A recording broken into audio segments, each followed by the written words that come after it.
धाराशिव शहराच्या विकास कामांसाठी प्राप्त झालेल्या 140 कोटी रुपयांना स्थगिती माननीय पालकमंत्री महोदयांच्या पत्रानुसार मिळाली असं वृत्त काल मिळालं।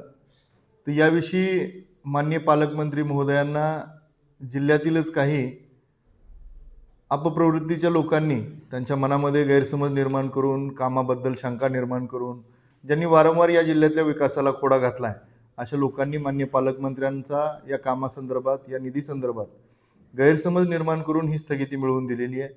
विशेषतः महाराष्ट्राचे लोकप्रिय मुख्यमंत्री माननीय देवेंद्रजी फडणवीस साहेब यांनी आमदार श्री राणा जगजितसिंह पाटील साहेब यांच्या विशेष आग्रहास्तव खास बाब म्हणून धाराशिव शहराला 140 कोटी रुपयांचा निधी दिला होता।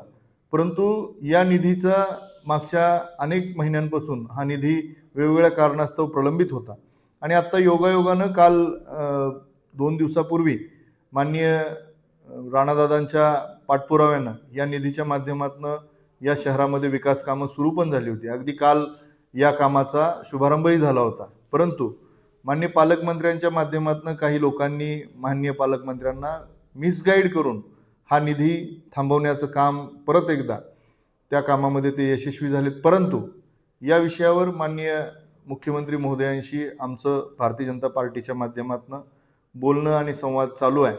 निश्चित या स्वरूपामध्ये हा निधी लवकरात लवकर आपण प्राप्त करून घेऊ, या कामाचा कार्यारंभ परत आपल्याला मिळेल आणि हे कामं धाराशिवकरांच्या शहरांच्या विकासासाठी आणि धाराशिवकरांची गैरसोय संपवण्यासाठी या निधीचा वापर होईल।